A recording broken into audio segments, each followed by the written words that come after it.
നടാടെയായി 2021 ഇടതുപക്ഷ ജനാധിപത്യ മുന്നണിക്ക് വീണ്ടും അധികാരത്തിലെത്താൻ കഴിഞ്ഞു.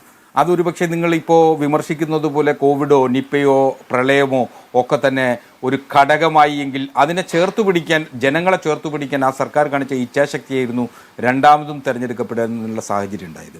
ഇപ്പോൾ മൂന്നാമതും ഇടതുപക്ഷത്തിന് മൂന്നാമതൂടം എന്ന മുദ്രാവാക്യം വരുന്നു, അങ്ങനെ കേൾക്കുന്നു എന്നുണ്ടെങ്കിൽ അത് കേരളത്തിലെ പ്രതിപക്ഷത്തിൻ്റെ അമ്പേ പരാജയമാണ് എന്ന് തുറന്ന് സമ്മതിക്കാനുള്ള ഉത്തരവാദിത്വങ്ങളും കേരളത്തിലെ പ്രതിപക്ഷം കാണിക്കണം. ഇവിടെ നിങ്ങൾ ഉയർത്തി കാണിക്കുന്നത് സഖാവ് പിണറായി വിജയൻ അടുത്ത തെരഞ്ഞെടുപ്പിൽ മുഖ്യമന്ത്രി സ്ഥാനത്തേക്ക് വരുന്നു എന്ന അർത്ഥത്തിലാണ് എങ്കിൽ, അങ്ങനെയെങ്കിൽ സഖാവ് പിണറായി വിജയൻ എന്ന ഒറ്റ നേതാവ് മാത്രമേ ഇടതുപക്ഷത്തിനുള്ളൂ, അല്ലെങ്കിൽ CPM-ന് ചൂണ്ടിക്കാണിക്കാനുള്ളൂ എന്നൊരു വിമർശനം കൂടി ഈ ചർച്ചയിൽ ഉന്നയിക്കപ്പെട്ടു. ഞാൻ മനസ്സിലാക്കുന്നത് CPM തെരഞ്ഞെടുപ്പിനെ നേരിടുന്ന ഒരു ഘട്ടത്തിലും CPM ഒരു മുഖ്യമന്ത്രി സ്ഥാനാർത്ഥിയെ പ്രഖ്യാപിച്ചുകൊണ്ടല്ല തെരഞ്ഞെടുപ്പിനെ നേരിടാറുള്ളത്. അതൊരു ഒരു കൂട്ടായ സംഘടനാ പ്രവർത്തനത്തിൻ്റെ ഭാഗമായിട്ടാണ് തെരഞ്ഞെടുപ്പിനെ നേരിടാറുള്ളത്. അങ്ങനെ തെരഞ്ഞെടുപ്പിൻ്റെ ഘട്ടം കഴിഞ്ഞു കഴിഞ്ഞാൽ ഒരാൾ മുഖ്യമന്ത്രിയായി തെരഞ്ഞെടുക്കപ്പെടുന്നുള്ള സ്വാഭാവിക പ്രക്രിയ മാത്രമാണ് അക്കാര്യത്തിലുള്ളത്. ഇവിടെ സഖാവ് പിണറായി വിജയൻ എന്ന് പറയുന്ന രാഷ്ട്രീയ നേതാവിൻ്റെ നൂറ്റാണ്ട് കാലത്തെ രാഷ്ട്രീയ ജീവിതം നിങ്ങൾ മാധ്യമങ്ങൾ പഠന വിധേയമാക്കേണ്ടതാണ്. എന്തുകൊണ്ടെന്നാൽ നിങ്ങൾ മാധ്യമങ്ങളുടെ താരാട്ടുപാട്ട് കേട്ട് വളർന്നു വന്ന നേതാവല്ല സഖാവ് പിണറായി വിജയൻ. ഏതൊക്കെ ഘട്ടങ്ങളിലൂടെ അദ്ദേഹത്തെ രാഷ്ട്രീയമായി ഏറ്റവും കൂടുതൽ കേരള രാഷ്ട്രീയ ചരിത്രത്തിൽ ഒരു നേതാവിനെ അദ്ദേഹത്തിൻ്റെ വ്യക്തിഹത്യ നടത്തിയിട്ടുണ്ടെങ്കിൽ അത് സഖാവ് പിണറായി വിജയനെ മാത്രമായിരിക്കും. അപ്പോൾ എന്തുകൊണ്ട് അങ്ങനെ സംഭവിച്ചു എന്നുള്ളത് നമുക്ക് നാട്ടിലൊക്കെ പറയുമല്ലോ, മാങ്ങയുള്ള മാവിലെ കല്ലെറിയുള്ളൂ എന്ന്.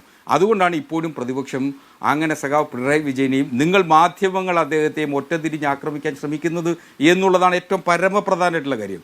വീണ്ടും എന്തുകൊണ്ട് ഇടതുപക്ഷം തന്നെ വരുന്നു എന്ന് ചോദിച്ചു കഴിഞ്ഞാൽ, കേരളത്തിൽ ഇപ്പോൾ ഇടതുപക്ഷത്തിനോ അല്ലെങ്കിൽ CPM-നോ ഒരു നേതാവിനെ ചൂണ്ടിക്കാണിച്ചുകൊണ്ട് തെരഞ്ഞെടുപ്പിനെ നേരിടാനുള്ള സന്നദ്ധതയുണ്ട്. പ്രതിപക്ഷത്തിനുണ്ടോ?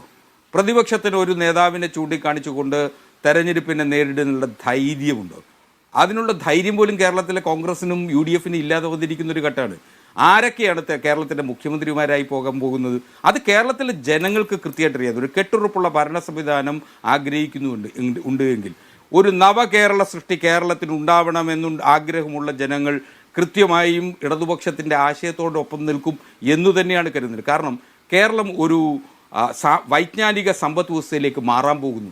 ആ വൈജ്ഞാനിക സമ്പദ് വ്യവസ്ഥയിലേക്ക് മാറാൻ പോകുമ്പോൾ ഈ കെട്ടുകഥകളും ഊഹാപോഹങ്ങളുമായി ഇടതുപക്ഷത്തെ ആക്രമിച്ചതുകൊണ്ട് അത് പ്രതിരോധിക്കാനുള്ള ആർജവം കേരളത്തിലെ ഇടതുപക്ഷത്തിൻ്റെ പ്രവർത്തകർക്കുണ്ട് എന്നുള്ള വസ്തുതയാണ് 2021 തെളിയിച്ചിട്ടുള്ളത്.